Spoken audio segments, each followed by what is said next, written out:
Bien entendu, c'est une discussion, disons, restreinte, qui ne peut, parce qu'elle comporte différentes sourires. Le sujet tend à exploiter de l'humour, mais il est sérieux, mais il tend à exploiter un peu d'humour. Alors, bien sûr, avec ma famille, je me permets, autrement, je ne l'aurais pas exprimé de cette manière-là, avec le sourire. Le thème du débat aujourd'hui avec vous, où habite Iblis?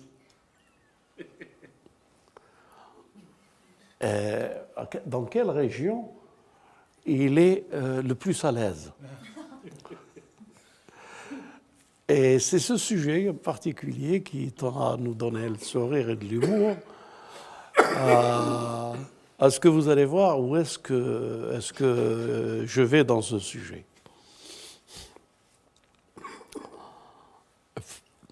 Je rentrais une fois chez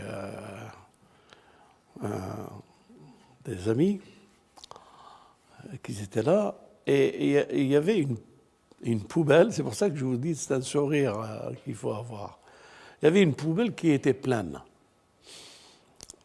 et qu'elle n'a pas été vidée. Les petites poubelles que vous savez quand on met dans un bureau, etc. Et je leur ai demandé, d'après vous, si c'est Iblis qui était dans le bureau ici, est-ce qu'il laisserait cette poubelle pleine ou il la viderait?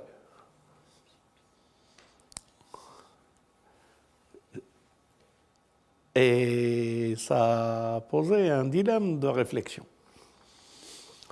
S'ils disent que Iblis, il aime la saleté, comme nous avons coutume d'entendre, qu'Iblis c'est la laideur, la saleté, etc., etc., nous pouvons que répondre, oui, Iblis, le désordre, la saleté, là, c'est sa priorité, c'est ce qu'il aime. Je leur ai dit, je vous assure que si Iblis était dans ce bureau, il ne laisserait pas cette poubelle pleine. Il la videra et le bureau sera nickel. Là, il ne souriait plus. Et je leur ai dit, d'après vous,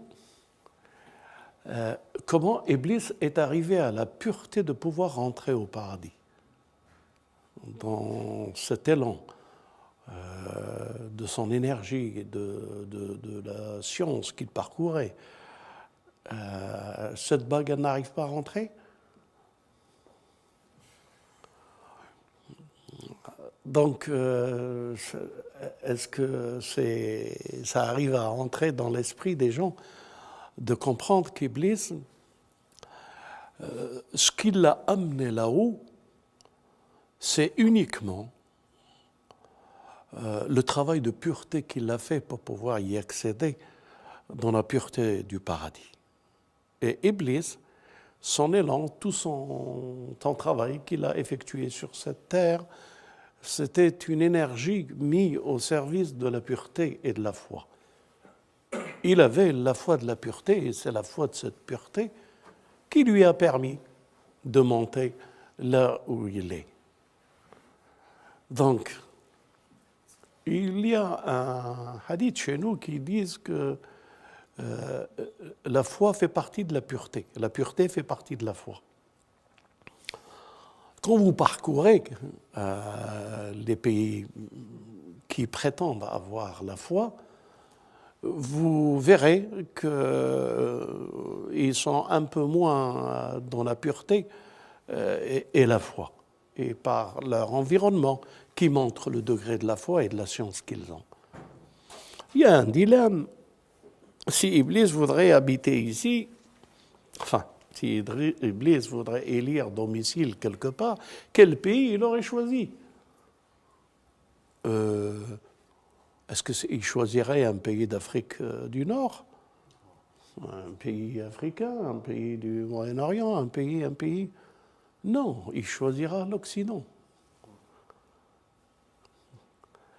Et l'Occident, l'organisation, tout est en ordre, tout est plus ou moins dans une démarche de pureté, les hôpitaux, etc., etc., etc., etc. Et pourtant, à nos yeux, l'Occident n'est pas croyant. Il n'a pas la foi. Alors comment se fait-il que dans les pays où il n'y a pas la foi, il y a de la pureté? Où Iblis élut domicile. Où Iblis aimerait, dans le parcours qu'il a eu, son adoration, ça ne paraît pas, mais toute son adoration était la foi dans la pureté. Et c'est cette foi dans la pureté qui l'a amené dans le jardin du paradis. Et le défi qu'il a lancé à l'homme est que ce que nous voyons aujourd'hui, c'est que l'Occident, son évolution, c'est... Vous allez trouver bizarre ce que je vais dire. Mais est-ce que je dois continuer ou c'est clair ce que je dis? Qu'est-ce qui fait que l'Occident est ce qu'il est et que le monde arabo-musulman est ce qu'il est? Et où est la foi? Et d'un côté, c'est ceux qui prétendent ne pas avoir la foi qu'ils sont purs, enfin qui sont dans l'élan de la pureté, de la propreté, de l'ordre, etc. Et c'est dans ceux qui prétendent être et avoir la foi qu'ils vivent dans le désordre, la saleté et tout ce qui est rejeté par Iblis lui-même. Donc, à bon entendeur, vérifiez vos poubelles, vérifiez vos demeures, vérifiez comment vous vivez et quel est le degré de la pureté que vous avez dans votre cœur et dans vos actions et dans votre entourage. Ceci dit, n'est qu'une introduction, bien entendu. Ceci dit, bien, j'espère bien dit, que chacun a une conscience et quand cette conscience lui dicte que la pureté fait partie de la foi, et c'est au niveau de la pureté que se reconnaît notre foi. Nous qui prétendons avoir la foi au Dieu unique et qui n'a pas d'associé et qui n'a point d'égal. Où est le degré de la foi que nous avons dans la pureté? Et maintenant, je passe au deuxième thème. Le deuxième thème, il est surprenant. C'est toujours par une interrogation que j'ouvre ce débat. Je ne sais pas si vous avez assisté hier ensemble durant cette discussion, mais je la remémore pour moi-même et pour mon âme et la vôtre, pour que vous puissiez un peu méditer. Qu'est-ce qui fait que nous n'avons pas la science et la connaissance? Qu'est-ce qui fait que la science a du mal à nous parvenir? Qu'est-ce qui fait que nous sommes avec un retard de la science et de la connaissance? Et bien entendu, pour bien comprendre cela, on va s'interroger sur Iblis. Vous allez me dire, le thème d'Iblis revient souvent parce que il cherche à nous démolir et nous allons montrer un peu comment le démolir dans la perspective et de l'élan que nous avons de vouloir acquérir la science. Il a adoré avec énergie, pureté et force jusqu'à arriver au niveau des anges et être le Taos, l'un des représentants des anges les plus élevés parmi eux. Il a eu un grand parcours. Et de ce grand parcours, son adoration, la science qu'il avait et qui le propulsait dans la servitude et l'énergie, qui lui a permis de pénétrer dans le seuil des rapprochés. Et dans le seuil des rapprochés, qui a peut-être des milliers d'années pour qu'il puisse arriver à ce niveau-là. d'adoration je parle du temps terrestre. La question, elle est la suivante.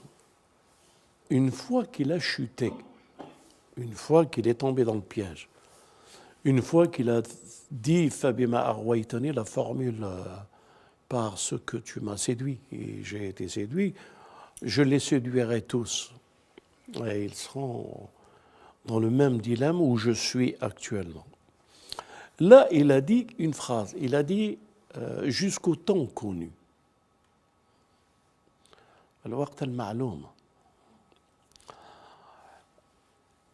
Qu'est-ce que dans la science, dans la proximité, dans l'évolution qu'il faisait, qu'il a connu, qu'il a compris que ceci avait un temps de pouvoir accéder. Alors ce temps, il est déterminé par des hadiths, 5000 ans, 50 000 ans, plutôt 50 000 ans que 5000 ans, pour qu'il y ait eu épigénétique, transfiguration, pour arriver, par la science et l'énergie et la pureté, arriver au monde où il est arrivé dans le paradis. Et cette science, toute cette science, elle a conclu, l'apogée de cette science est une séduction.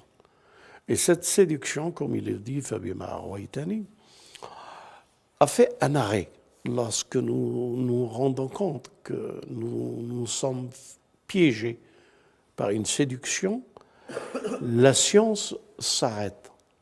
Vous allez voir aussi que je voudrais que vous méditiez.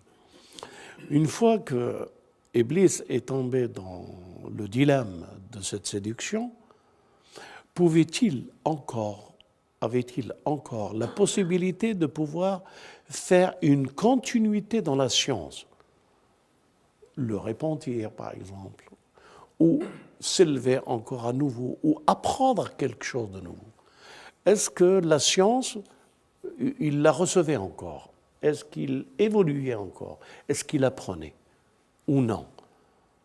Une fois que Fabima Arwaitani, tout son monde de l'adoration et la connaissance et la science s'est arrêté là. Il ne pouvait plus évoluer vers le futur. C'est clair? Quel rapport ça a avec nous? Et quel est ce rapport et ce dilemme que traverse notre monde et nous-mêmes dans ce monde? Puisque Iblis est arrivé avec 50 000 ans, on va dire, et de 50 000 ans, il est arrivé à un dilemme et à une séduction, et qu'à partir de là, la science s'est arrêtée, il ne pouvait plus évoluer. Il ne pouvait plus s'étendre et aller vers la science et la connaissance, les ibadah de la proximité. Ça s'est arrêté. Donc, Fabima Arwaitani, parce que j'ai été séduit, je les séduirai. Et je les séduirai en quoi? Je suis clair? Je les séduirai parce que l'homme, Adam, Dieu, lui a inspiré les noms, il lui a appris. Ce que lui, il n'a pas su dans les 50 000 ans, il lui a donné un élan de science qui dépasse les 50 000 ans. Maintenant, ce dépôt de science que Dieu a mis en répétant les noms aux anges avait une forte capacité de pouvoir ne plus lui aller dans la science, mais c'est à travers Dieu que la science se faisait en lui. C'est plus le même procédé d'une désobéissance qui le transforme et qui ne peut plus évoluer. C'est quelque chose qui n'a pas d'évolution pour Adam. Je suis clair? Ou c'est difficile à comprendre? Adam, dans le jardin, avant qu'il mange le fruit, n'avait pas besoin d'évolution parce qu'il avait toute l'évolution. C'est Dieu qui agissait, c'est-à-dire toute l'évolution. Si c'est clair, on peut continuer. Vous allez voir où c'est que je vous amène. Donc, notre père, Adam, a été aussi séduit, plutôt trempé. Et parce qu'il s'est trempé, il a mangé de ce fruit qui lui a fait apparaître les antagonismes, le choix d'avoir un choix. Alors qu'en réalité, la science Elle n'a pas de choix à avoir un choix. C'est la science. Je suis clair? Donc Adam, notre père, avant qu'il mange du fruit, n'avait pas le choix. Il était dans le choix de la science et il n'y avait pas d'autre alternative de antagonisme, de réflexion différente, une force extérieure qui pouvait le modifier pour lui apprendre. Je suis clair? Il était la science de Dieu. Il était le khalifa de Dieu, la science de Dieu. Il faudrait que le concours de circonstances pour qu'il y ait un combat loyal, c'est Satan avec l'homme, il faut que l'homme redevienne dans la propriété de la réflexion. Et dans cette propriété de la réflexion, il faut qu'il mange de cet arbre pour qu'il puisse y avoir un concours de circonstances, défis et parcours avec la même vitesse. Vous comprenez? Avec le même poids et la possibilité du choix.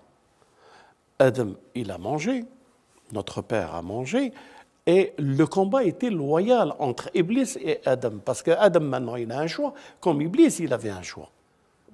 Prosterné ou pas.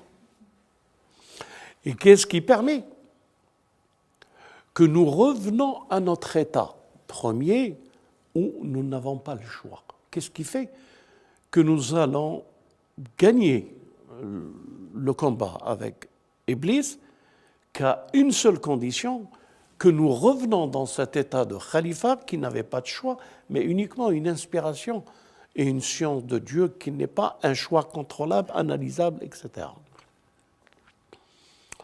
Qu'est-ce qui fait qu'aujourd'hui, nous sommes en retard? Qu'est-ce qui fait que nous ne comprenons pas? Qu'est-ce qui fait que nous n'avons pas la science? Eh bien, ce qu'il fait, notre plus grande faiblesse, le chaos de l'homme, c'est d'associer à Dieu d'autres divinités, comme Iblis, d'avoir associé la réflexion à sa réflexion. Il est tombé parce qu'il s'est associé à Dieu d'autres réflexions que la réflexion de Dieu. Et il est tombé. Il veut tout simplement, mes frères et sœurs, mes enfants, que nous tombons à cause du shirk. Il est tombé avec le shirk, avec l'associanisme de moi et de lui.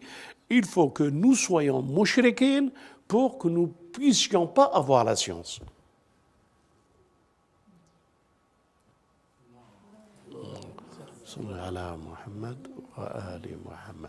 Le retard que nous avons dans la connaissance et de la science, parce qu'il nous reste encore des résidus de shirk. Un verset du Coran qui lit « Kathir min al-mu'minin mushrikin ». Donc, nous avons une partie d'idolâtrie qui ne permet pas, cette partie d'idolâtrie ne permet pas qu'on peut évoluer comme Iblis, il ne peut plus évoluer. Donc, le secret, la clé, c'est de revenir au vrai tawhid. Et revenir au tawhid, la ilaha illahu, la ilaha illallah, revient à dire que tout est à Dieu, tout revient à Dieu. Nous n'existons qu'à travers lui. Nous nous comprenons, nous nous connaissons, nous nous épanouissons, nous nous enrichissons, nous avons que par lui. C'est lui, c'est plus nous. Comme Iblis et qui est tombé dans le dilemme de l'associanisme, lui, moi, et la différence et l'analogie qu'il a fait avec notre Père. Donc, votre problème aujourd'hui, votre souci aujourd'hui, c'est que vous êtes des mouchriquines. C'est pour ça que la science n'arrive pas. C'est que vous êtes des idolâtres. Et qu'Iblis s'est arrêté à cette idolâtrie qui n'a plus évolué. Et il veut que dans l'idolâtrie, plus personne ne peut évoluer. C'est pour ça que tous les prophètes sont venus vers les communautés. Et toute la révolution de tous les prophètes était le tawhid. Et il disait Al-falah wa al-najah illa fi ta'atillah. Donc, c'est dans la science qui se développe, elle ne peut pas se développer s'il n'y a pas de tawhid. Et le tawhid est la clé maîtresse de la science. Attaqullah, Dieu vous enseignera. Ayez la piété, ayez l'éveil en Dieu, Dieu vous enseignera. La science vous sera donnée par Dieu.